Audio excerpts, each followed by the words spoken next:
तो फ्रेंड्स सबसे पहले मैंने यहाँ पे लिखा हुआ है things to keep in mind, कि आपके सामने जब भी PQRS आए एग्जाम में आपको सॉल्व करना है या आप टेस्ट दे रहे हैं तो आपको किन चीज़ों का ध्यान रखना है। तो फ्रेंड्स आपको 3 चीज़ें बताता हूँ। इंग्लिश का जो पोर्शन है, जो हम इंग्लिश की बात करते हैं, इंग्लिश का जो पोर्शन है वो 3 चीज़ों पे बेस्ड है, ठीक है। एक तो उसका हो गया वोकैब, दूसरा हो गया उसका कॉम्प्रिहेंशन। इन चीज़ों को आप देखना, इससे आपको काफ़ी हेल्प मिलेगी जब आप PQRS सॉल्व कर रहे होंगे।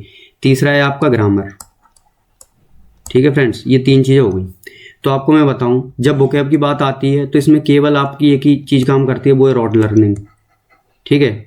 क्या बता रहा हूँ मैं, ये रॉट लर्निंग, कि आपको केवल रटना है चीज़ों को। अब आप उठा के देख लो, वोकैब में जो जो चीज़ें आती हैं उनमें कोई अप्रोच नहीं लगती, कोई रूल नहीं लगता, केवल आपको रटना होता है।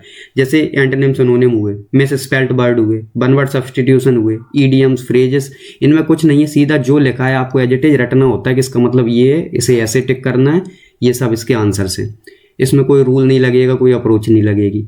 हाँ, ये जरूर है कि ऑप्शंस को एलिमिनेट करते टाइम वो अप्रोच मैंने पहले भी बताई हुई है और भी बताऊंगा, लेकिन एग्जैक्टली उस चीज़ का मतलब क्या है कि अगर मैं काइट बोलूँ, काइट का मतलब पतंग होता है, तो उसका मतलब पतंग ही होता है, या काइट का मतलब चील भी होता है। तो ये नहीं है कि ये मतलब बदल जाएंगे, जैसा है वैसा ही याद करना पड़ेगा। ये वोकैब का पार्ट होता है जिसमें रॉट लर्निंग चलती है, जिसे रटना कहते हैं। दूसरा पार्ट आता है फ्रेंड्स कॉम्प्रिहेंशन का। कॉम्प्रिहेंशन जो है ना फ्रेंड्स, वो आपके अप्रोच पे चलती है।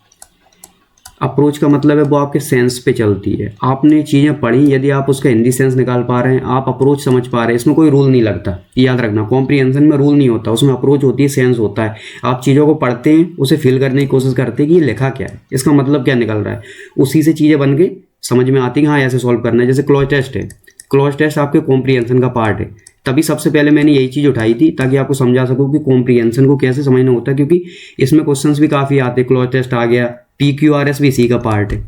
मेंस में जब आप जाओगे CGL के या SSC किसी एग्जाम में, तो उसमें आपको पैसेज, अनसीन पैसेज भी देखने को मिलती है, वो भी इसी का पार्ट है। तो ये जो चीज़ें हैं वो कॉम्प्रिहेंशन में आती हैं। इसके अलावा फिर जो चीज़ें बची, जैसे आपको एरर वगैरह फाइंड करनी है, वो ग्रामर का पार्ट हो गए। तो वोकैब में एंटोनिम, सिनोनिम, ये सब ईडियम्स, वन वर्ड, ये आ गए। कॉम्प्रिहेंशन में आपका क्लॉज टेस्ट आ गया, PQRS आ गया, और ये पैसेज आ गया। और बाकी ग्रामर में जो एरर्स आप डिटेक्ट करते हो वो सब आ गया। ग्रामर एक ऐसा है जिसमें रूल लगती है।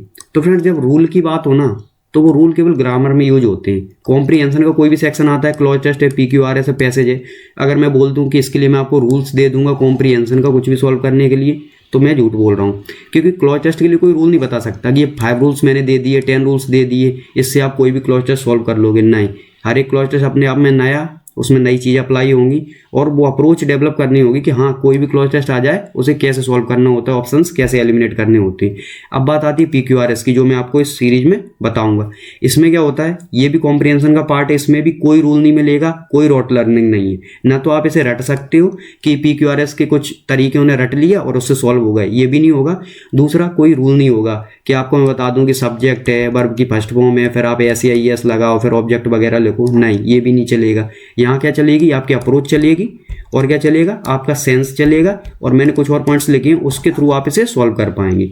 तो ये अच्छी बात है कि आपको रूल्स भी नहीं रटने, आपको कोई चीज़ ऐसी वोकैब जैसी रटनी भी नहीं है, अप्रोच डेवलप करनी है, जो मैं सिखाऊंगा आपको कि कैसे करना होता है। बाकी ग्रामर जब आगे पढ़ाएंगे तो उसमें मैं रूल्स के थ्रू और जो चीज़ें लगती हैं उसके थ्रू बताऊंगा। अब चलते हैं फ्रेंड्स आगे, और PQRS में क्या चीज़ें हेल्पफुल रहती हैं वो बताता हूँ।